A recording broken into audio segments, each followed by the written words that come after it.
Hey guys, this is Sebastian. Welcome to another segment of Building Your Wealth in Under 5 Minutes. Today we're going to be talking specifically about how capital gains tax rates work. It's a question that I get constantly, and many people don't know how these capital gains rates get taxed. So that's what we're going to be talking about today. Now, before we go ahead and get started, please don't forget to subscribe, write in the comments section, hit the like button, share this with your friends and family. Again, the more knowledge we have when it comes to money and our investments, the better decisions we are going to be able to make with our own money. And that's the purpose of today's videos. And these are the purposes of these videos, is to be able to distribute content on the area of money.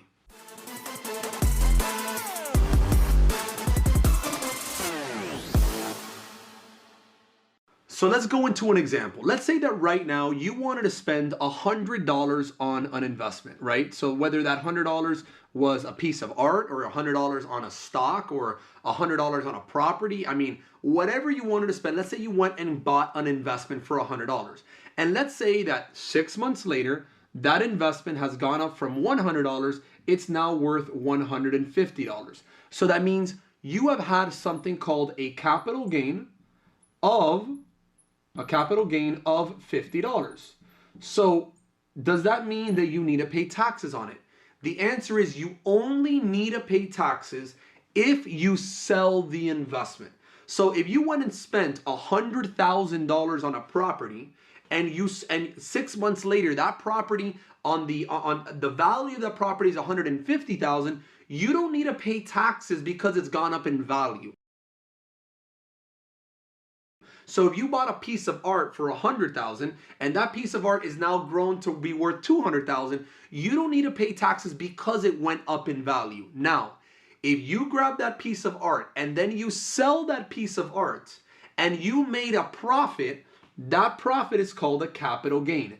And you will need to pay taxes on that capital gain for selling that investment.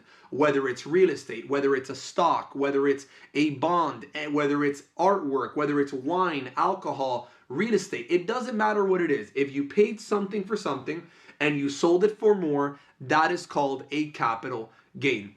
That means that if you had, call it a $50,000 capital gain for selling an investment, you will need to report that on your income tax. But you see, this is how it works. So let's say that you make between $0 and $40,000, and that is your taxable income. If you have a taxable income of between 0 and 40,000, you actually pay a 0% tax on your capital gains. So if your income is between 0 and 40,000, and let's say you have capital gains of only 10,000 or 20,000, as long as it's less than the $40,000, you pay a 0% tax. So is it possible for you to pay 0% in taxes on your capital gains if you sell them? The answer is yes, as long as your income falls between 0 and 40,000. But you see, this is where it gets a little bit more tricky. Let's say that your income is between $40,001 and $441,450.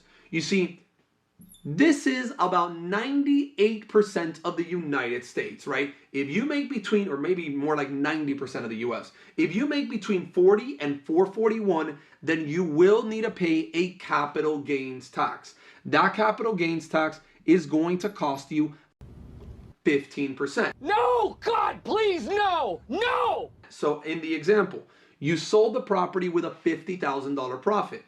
That means 15% of $50,000 is $7,500 is what you will need to pay in taxes.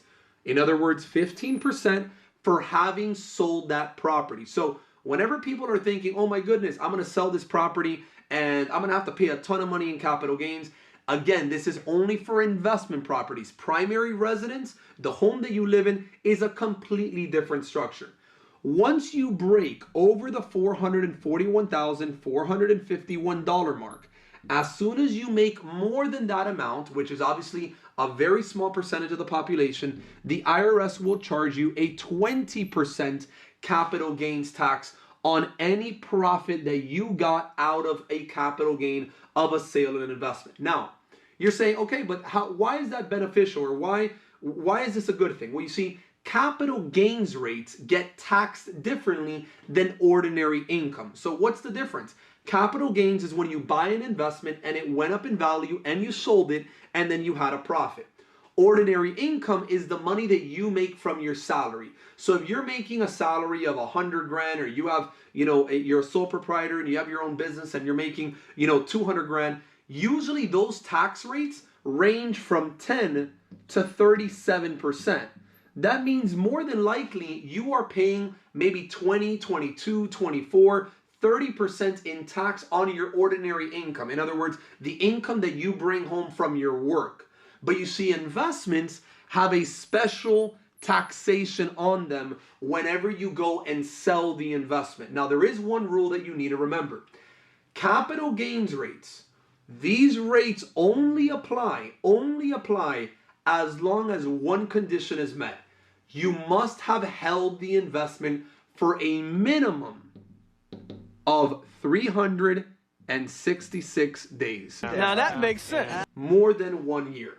As long as you have had the investment for more than 365 days, in other words, 366, as long as you've had the investment for more than that time period, then you will only pay these brackets.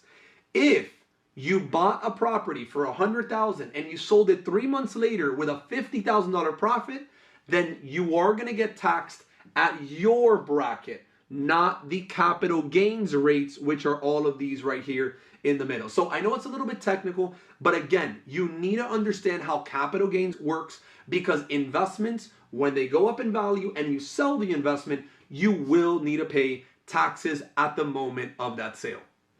Now, there's one last thing that you need to remember. These rates that I just explained, these are for people that are classified as single. In other words, you're not married. If you're not married, these are the rates that you are going to be paying. Now, if you are married, these rates change. This $40,000 is not $40,000.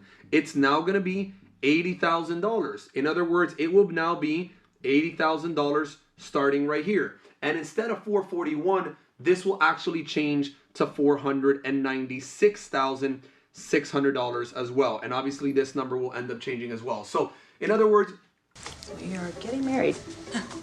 Who is getting married? You and I are getting married. just make sure that you know exactly what are your capital gains rates. And again, there's a very cool strategy that you could implement, which is what's called an offset of capital gains, which means you can sell an investment that went up in value, sell another investment that went down in value, and they can wash the gains. So in other words, it's a way of selling investments and paying no taxes by selling other investments that are down in value, and it's a complete wash. So just make sure that you're working with your tax advisor, your advisors that can assist you in making sure that you're taking advantage of tax loss harvesting. So I have another complete separate video that explains how ordinary income tax brackets work. If you want to go and check out that video, just make sure you go to our YouTube channel. That video explains exactly how tax brackets work for ordinary income. In other words, everything that you make through your job, because that gets taxed very differently, and I'm going to explain exactly how that gets taxed. Again, we just went over capital gains and how those get taxed.